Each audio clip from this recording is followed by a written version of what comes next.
Bueno, Luciana, primero quiero agradecerte por hacerte un lugarcito en la agenda. Sé que estabas un poco complicada, pero bueno, nada, gracias por tu tiempo y por querer compartir un poco la historia de tu carrera y lo que venís haciendo. Está muy bueno estar acá, gracias por invitarme, me encanta este espacio y otras entrevistas que he visto. Gracias. Bueno, contame cuándo y dónde naciste. Bueno, yo nací en Córdoba, en la provincia de Córdoba, en la ciudad de San Francisco, pero viví ahí 2 años nada más. Mi papá trabajaba en el petróleo y nos mudamos por todo el país. Así que en el lugar del que me considero que soy es de Neuquén, que es donde fui a la universidad. ¿Y cómo era tu seno familiar? Bueno, éramos mi mamá, mi papá, mi hermana y yo. em, y mascotas siempre. Esa era mi casa. Em, y vivíamos lejos de la familia, digamos, de los papás de ellos, de mis abuelos, que estaban todos mis parientes estaban en San Francisco. Em, Así que viajábamos bastante a visitarlos. Y teníamos muchos amigos, compañeros de trabajo de mi papá, de IPF. ¿Y sentís que, digamos, esta forma de estar siendo un poco nómade influyó en lo que elegiste como carrera o había alguna influencia en tu familia que te tirara, digamos, a lo computacional? Bueno, lo de nómade después me hizo seguir siendo nómade. Cuando terminé la facu también anduve girando, en ese caso por Europa, eh, ya cuando ya había elegido la carrera y todo. Eh, digamos, como primera influencia, algo raro en mi familia es que mi papá trajo una compu a casa en el año 85, que era una computadora que se conectaba al televisor. Yo tenía 6 años. Y bueno, en esas computadoras lo único divertido que podías hacer es, si querías jugar, tenías que programar tus jueguitos, así que me la pasaba días copiando programas de revistas que después no andaban porque no era la computadora de la marca que la revista decía, el lenguaje era un poco diferente, así que tenía que ponerme a ver qué era lo que tenía que cambiar. Y bueno, motivada por jugar, renegaba con lenguajes de programación a esa edad, digamos. Lo cual ahora veo que era un poco raro, ¿no? Lo que pasa es que mi papá en la industria del petróleo estaban empezando a ingresar las computadoras, entonces como que lo vio, digamos, era una computadora personal, las primeras que se empezaban a dar en esa época. Ahora no nos parece raro que las computadoras se conecten al televisor, pero por un tiempo sí fue, y esas computadoras, la pantalla era el televisor y los programas los grabamos en cassette de cinta. Eh, una vez que ya los terminábamos de cargar. No tenían disco rígido, eh, así que eran computadoras muy lindas, igual, parecían una laptop de ahora. Y eran industria nacional, ¡Ey, ojo! esas computadoras. Sí, sí. Así que tenés ahí un gran precedente, o sea, ya estuviste en contacto de muy pequeña con la Sí, compu. sí. Sí, para mí eso, digamos, hizo una diferencia, el hecho de haberles perdido el miedo de chiquita. De chiquita uno se anima a romper cosas, ¿no? Y cuando estabas ya en la secundaria, ¿pensabas también, o sea, esto persistía, no tuviste dudas, o soñabas con No, sí alguna otra tuve cosa? dudas. Quise estudiar un montón de cosas, genética, arquitectura, ingeniería civil, digamos, pasé por muchas ideas de carreras. Lo único que creo que no me planteé estudiar fue medicina porque me daba mucho Mucha impresión. temor. Sí, tener tanto, tanta decisión me parecía como mucha responsabilidad. Em, pero el resto de las carreras me las planteé. Después, en mi adolescencia, tuve varios novios estaban muy metidos en las computadoras. En ese momento ya me parece que se empezaba a notar esto de que los hombres estaban más en Mm. computación. Y entonces, digamos, las personas con las que hablaba más de computación eran novios. Y eso también me fue metiendo en el tema. Digamos, como que siempre sabía cuál era la última computadora que había salido. Y me gustaba jugar también en computadora. Entonces, digamos, cuando decidiste emprender el camino de la computación, en tu casa, digamos, no pareció extraño que te tiraras para ese lado, o un poco de resistencia. No, en mi casa no les pareció extraño. De hecho, mi papá de chiquita nos compraba autitos, nos compraba juguetes de varones a las Claro. dos nenas que tenía, y siempre nos dijeron que podíamos hacer lo que quisiéramos. De hecho, en realidad, la única resistencia que recuerdo fue cuando dije de estudiar ingeniería en construcción, que mi mamá me dijo, le vas a tener que dar órdenes a los hombres y no va a ser fácil, como diciendo por ahí, ¿querés reconsiderar eso? Eh, y, y bueno, y si ella hubiera sabido que en realidad en esta área la mayor parte de los que trabajan también son hombres, capaz que hubiera dicho algo, pero capaz que como no se sabía tanto. Claro, todavía hoy no saben muchos qué hace la Sí, gente de computación. me acuerdo que había gente que me decía, pero eso va a ser mucha matemática. Y yo decía, y a mí me encanta la matemática. Y bueno, entonces, estudiaste en Neuquén, dijiste. Estudié en la Universidad del Comahue en Neuquén. Sí, sí. Eso fue raro porque en realidad cuando yo empecé a estudiar, mis papás se fueron a vivir a Mendoza y después a Buenos Aires con el tema del petróleo, y yo me quedé ahí con mi hermana. Entonces tuve esta experiencia de vivir sola estudiando, pero en el lugar de origen, donde tenía mis amigos, donde tenía... Sí, así que me quedé ahí a estudiar. ¿Y cómo Sí. fue esa experiencia en la carrera? ¿Sentís que sufriste algún tema de discriminación por ser mujer en computación? Digamos, no sé si lo llamaría discriminación. Algo que sí me pasaba en la carrera era como que sentía que muchas veces estaba demasiado expuesta, ¿no? Por ser diferente. Entonces, esto de, "Shh, cállense que va a hablar Luciana", Claro. entonces había que decir algo importante, no había que equivocarse, si te ponían así como la lupa. eh, y sí, eso sentí que fue una presión durante la carrera, el hecho de ser diferente y estar como resaltar de alguna manera, ¿no? Eh, a veces me hubiera gustado más pasar desapercibida y estar en el grupo de gente, y eso era difícil que pasara, sobre todo cuando empezaron a pasar los años y éramos cada vez menos, pero al principio, o sea, cuando yo ingresé éramos 600 ingresantes y así todo, eh, digamos, eran pocas las mujeres que se veían. ¿Y cuándo terminaste? Terminé y me fui al exterior en 2004, terminé la carrera de grado.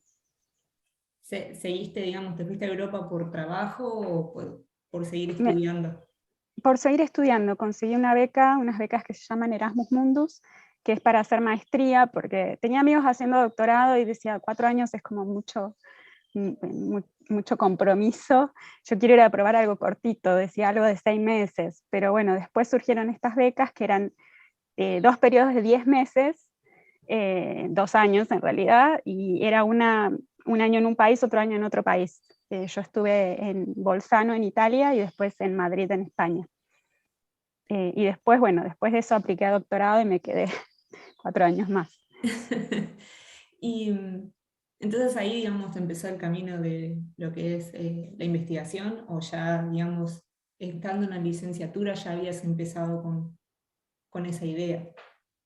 Y bueno, en la licenciatura era parte de un grupo que trabajaba en inteligencia artificial. En esa época inteligencia artificial eran métodos formales, o sea, lógica, y también había un par de personas en el equipo que estaban haciendo procesamiento de lenguaje natural, que es en lo que yo investigo ahora.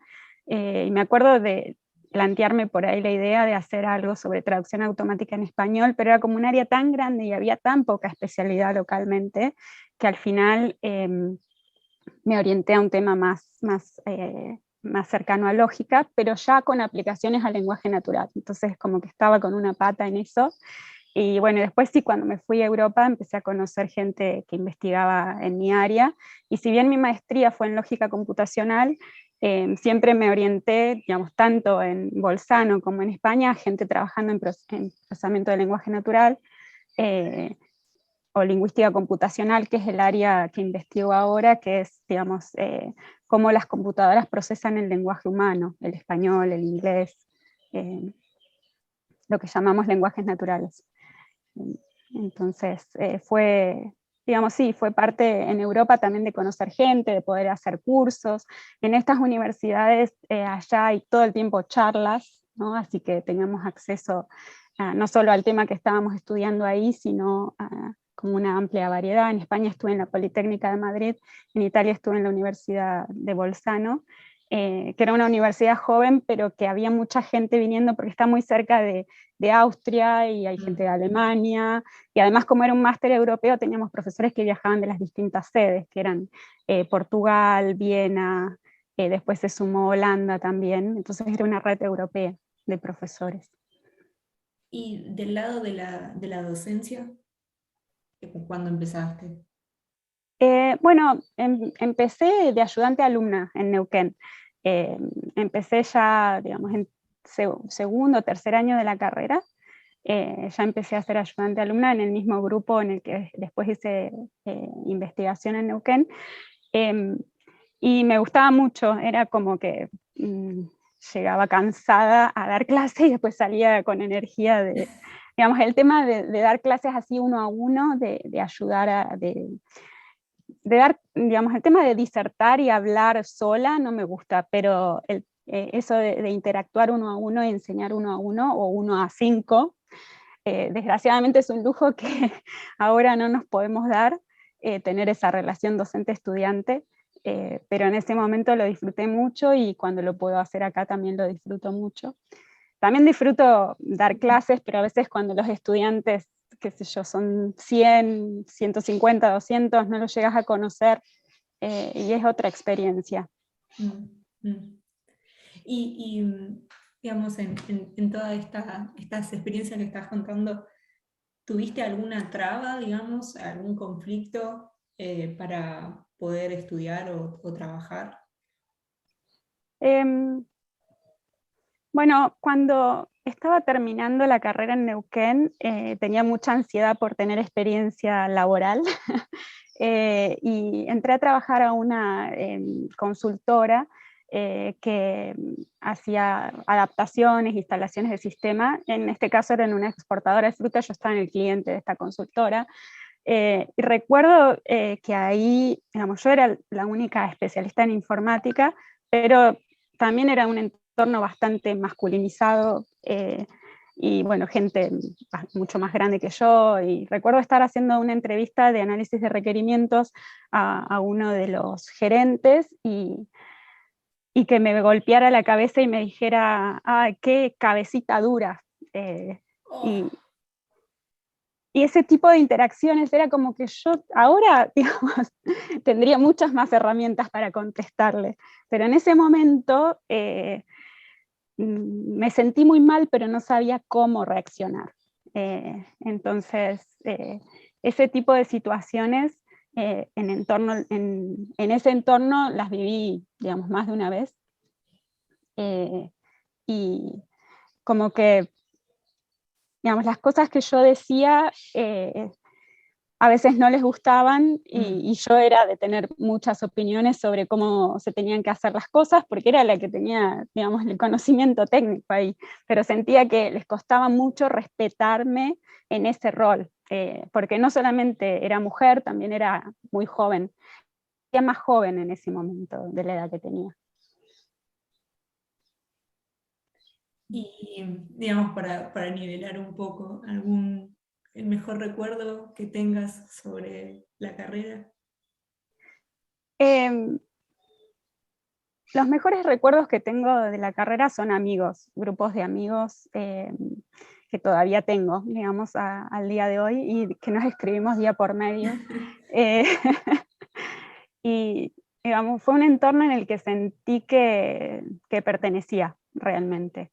Y si bien he tenido distintos compañeros en distintos años, con muchos de ellos sigo en contacto, y realmente para mí, digamos, la Universidad del Comahue es muy importante, y el grupo de gente que sigue ahí dando clases, siempre estoy interactuando y teniendo algún proyecto con ellos. Así que la gente en el área, digamos, puede ser un área en la que puedes hacer lazos muy fuertes. Esa es mi experiencia personal.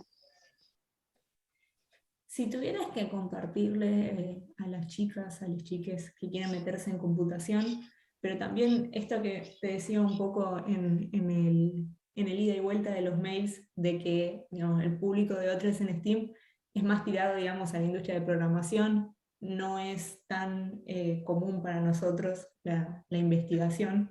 Si se quisieran meter en investigación, en computación en general, en lo que es los lenguajes, y ellos sienten que no pueden, o que es muy difícil, o que son más grandes para meterse en este área, ¿cuál sería tu consejo?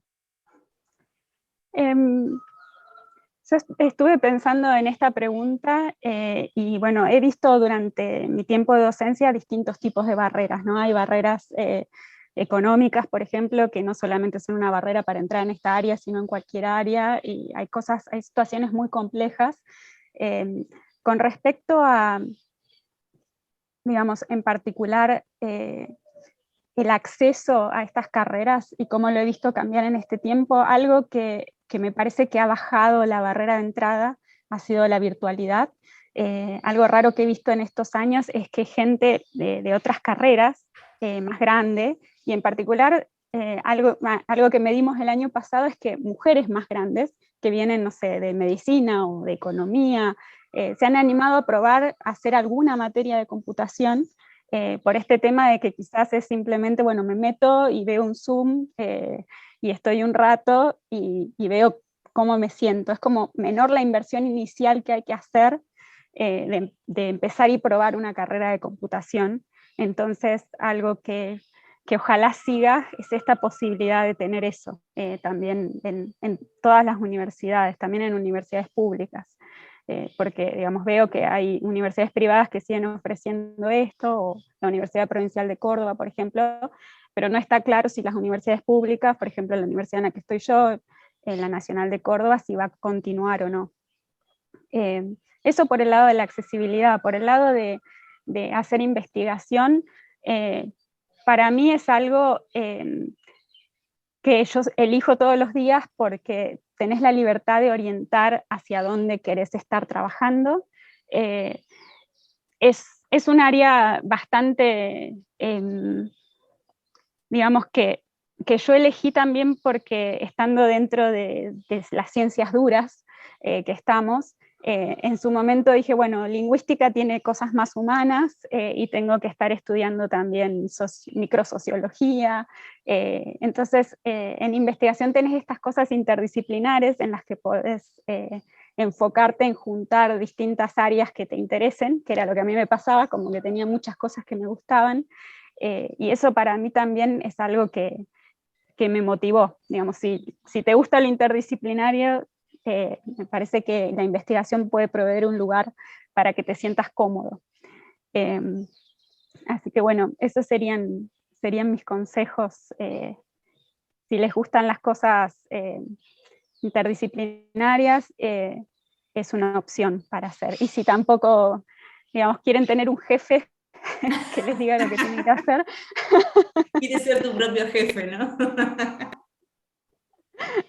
Aunque bueno, no voy a pintar todo color de rosa, ¿no? Hay unas ciertas cuestiones de evaluación en esta área que estaría bueno revisar porque también es un área bastante competitiva y que, bueno, hace que muchas veces trabajes los fines de semana o trabajes hasta horas, sobre todo ahora que está todo tan internacionalizado, que tengas que interactuar con gente de Japón, entonces tenés una reunión a las 4 de la mañana.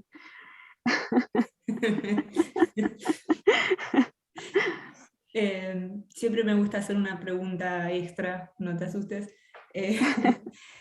Algo que te hubiese gustado que te pregunte y no te pregunté.